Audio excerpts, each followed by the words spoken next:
वागले, यहाँ हमारा घर है।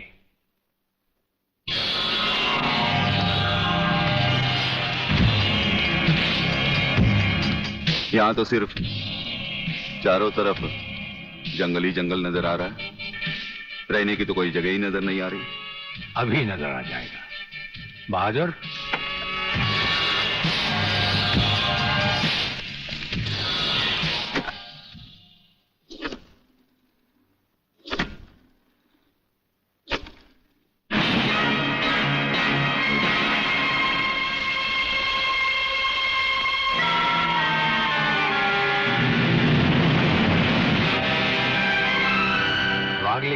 ये ऐसा बंकर है जिसका अता पता सिर्फ हमें या एक हमारे खास आदमी खबरीलाल को है, और आज से तुम्हें होगा। ये इतना मजबूत है कि इस पर ना तो कोई हवाई हमले का असर हो सकता है और ना किसी बम या बारूद का। दुश्मन तो क्या, हमारी इजाजत के बगैर परिंदा भी पर नहीं मार सकता। वागले आओ, अब हम तुम्हें अपने बंकर से वाकिफ करवाएं। ये रहा हमारा ट्रांसमीटर सेक्शन। यहां से हम हिंदुस्तान के किसी भी मिनिस्टर से जब जी चाहे हॉटलाइन पर बात कर सकते हैं, लेकिन आसमान वाले ने चाहा तो इसकी जरूरत कभी नहीं पड़ेगी। हम अकेले ही तुम्हारे साथ वागले सब कुछ संभाल लेंगे।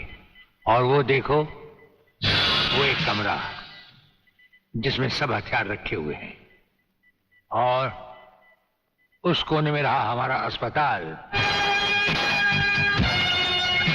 यहाँ हर लाए दुश्मन का सीटी स्कैन करके उसकी अंदरूनी बीमारियों को बाहर निकाला जाता है। मुझे छोड़ दीजिए ब्रिगेडियर साहब, मैं सच कहता हूँ, मैं प्रलयनाथ के बारे में कुछ नहीं जानता। मुझे छोड़ दीजिए ब्रिगेडियर साहब। और छोड़ तो तुम्हें जरूर देंगे, लेकिन तुम मोटे बहुत हो, थोड़ी चर्बी कम होने के बाद। यह अस्पताल मेरे हवाले कर दीजिए सर।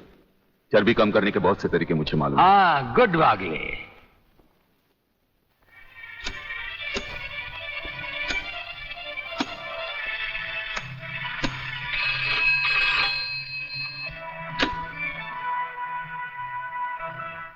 नमस्कार सर, मैं खबरीलाल बोल रहा हूँ। ओ खबरीलाल, आज के मुख्य समाचार ये हैं कि प्रलयनाथ गुंडा स्वामी ने खतरनाक किलर बब्बन खूनी को आपको खत्म करने के लिए एक बहुत बड़ी सुपारी दी है। हमारे नाम की सुपारी खाने वाले को जिंदगी भर दांत चबाने पड़ेंगे। ये हमारे नाम की सुपारी खाने वाले चमगादड़ के खाने पीने का ढाबा कहाँ है खबरीलाल? शहर से 40 मील दूर काली पहाड़ी के पीछे उसका एक अपना बहुत बड़ा मैंगो फार्म है। आज के समाचार समाप्त हुए।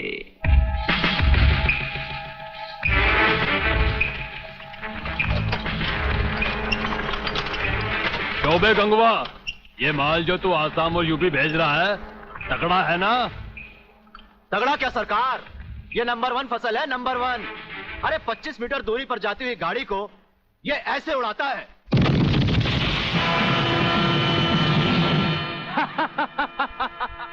देखा सरकार, ये अपनी बम फैक्ट्री में बना हुआ मैंगो का कमाल।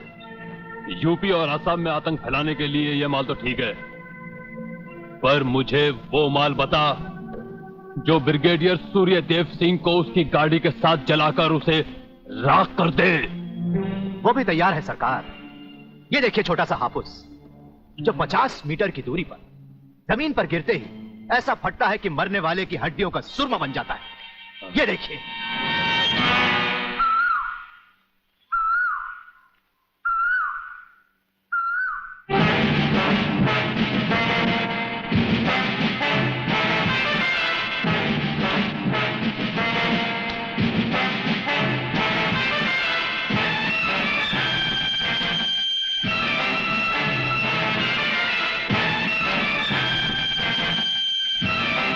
कौन हो तुम? लगता है बब्बन मियां ने कल रात अपनी आंखों में सुरमा नहीं लगाया, जरा कम दिखाई देता है। ब्रिगेडियर सूर्यदेव सिंह? हाँ, ब्रिगेडियर सूर्यदेव सिंह। बब्बन मियां, हमें तो उसी के हाथों से मरना है जिसने हमें इस दुनिया में पैदा किया।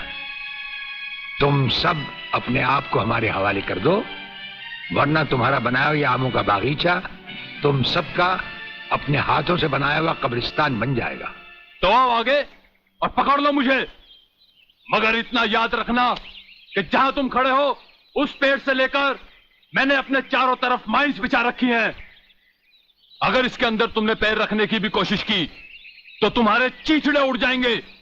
यकीन नहीं आता तो ये देखो।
जीवनलाल टंडेल, प्रलयनाथ को इतना बेवकूफ मत समझो।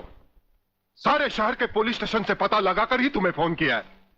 अगर होम मिनिस्टर होते हुए तुम्हें यह पता नहीं है तो मुझे कल तुम्हारा रेजिग्नेशन चाहिए, समझे?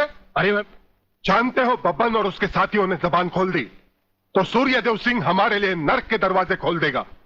जल्दी से पता लगाओ और उन सबको छुड़वाओ। Yes, DCP Pathania speaking. अरे इंग्लिश को मारो गोली और हिंदी में समझो। मैं जीवनलाल बोल रहा हूं, जीवनलाल टंडेल। ओ सर, आप कहिए, क्या हुक्म है सर? मुझे सिर्फ 1 घंटे में यह बताओ कि सूर्यदेव सिंह ने जिन जिन को गिरफ्तार किया है वो सब कहां हैं, और मुझे 4 घंटे के अंदर अंदर उन सब की जमानत चाहिए, समझे? मगर सर, सूर्यदेव सिंह के बारे में जितनी जानकारी आपको है उतनी ही हमारे डिपार्टमेंट को, और हम उसे ज्यादा कुछ पूछ भी नहीं सकते क्योंकि यही हाई कमांड का ऑर्डर है। वो रहता कहां है? वो भी नहीं मालूम। ये भी नहीं मालूम तो फिर ये बताओ कि वो मिलता कहां है? मैं उससे आज ही मिलना चाहता हूं। सर, वो रोज सुबह सीबीआई ऑफिस में 12 और 1 के बीच में आते हैं सर। सर, ये लिस्ट उन लोगों की है जिन्हें आपसे मिलना है।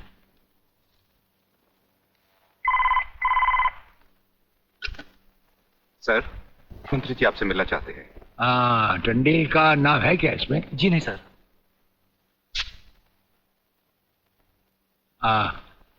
आज तो हम अपना 1-1 मिनट दूसरों को दे चुके हैं, दम लेने की भी फुर्सत नहीं होगी।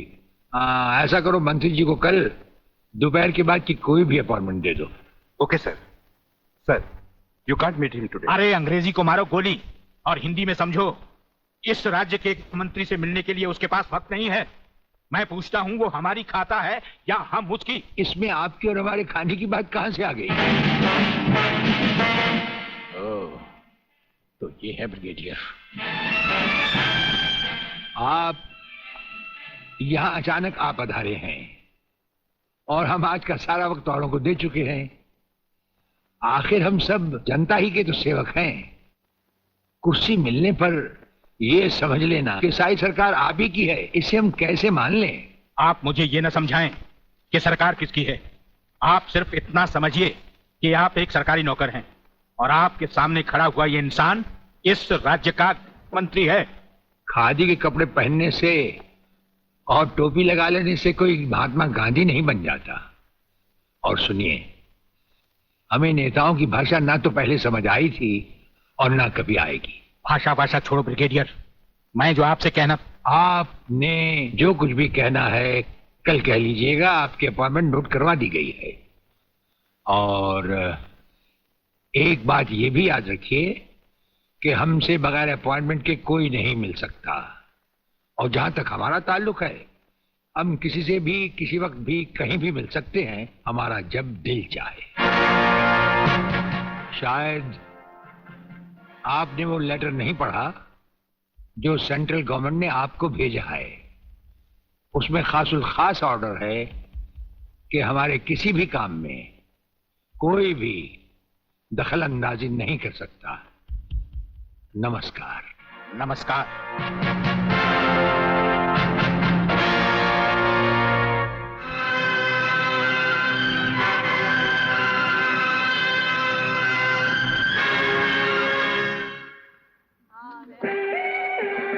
किधर जा रहा है?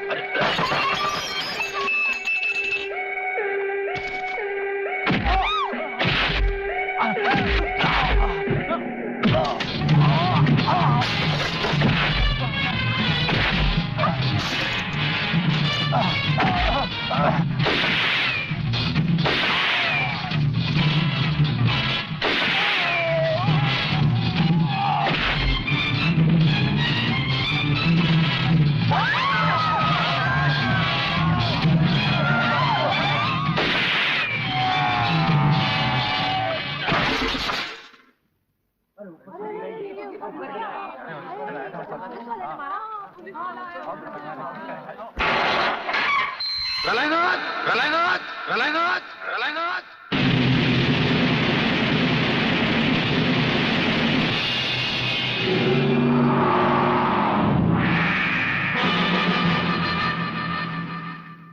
मेरे दरवाजे पे कुत्तों को भौंकने की इजाजत नहीं है। ये शेर की दहाड़ है।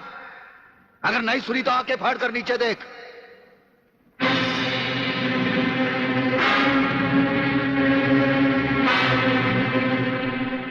इंस्पेक्टर वागले तो अपने आप को समझता क्या है? तेरे जैसे पता नहीं कितनी खाकी वर्दी वाले हमारी घर की चौकीदारी करते हैं। नौकरी करता है 1500 रुपए की और बात करता है प्रलयनाथ से। यही 1500 की नौकरी करने वाला एक दिन तुझे 150 का कफन पहनाएगा प्रलयनाथ। आज से तू उल्टी गिनती गिनना शुरू कर दे। जिस दिन भी मुझे तेरे खिलाफ एक भी सबूत मिला ना, तुझे ऐसी मौत मारूंगा कि तेरी पापी आत्मा अगले 7 जन्म तक किसी दूसरे शरीर में घुसने के पहले कांप उठेगी। अबे चुप! एक लफ्ज भी आगे बोला तो भून के रख दूंगा। तू मारेगा मुझे? है? चल चला। अब क्या सोच रहा है? चला गोली। अपनी मां का दूध पिया है तो चला गोली। इस बदन को छूने के लिए शेर का कलेजा चाहिए। तेरे जैसा बुज़दिल और नामर्द मुझ पे क्या गोली चलाएगा? चला।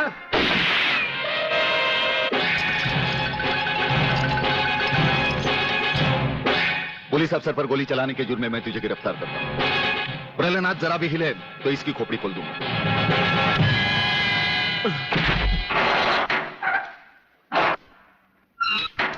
अगले मेरा बाप तुझे छोड़ेगा नहीं।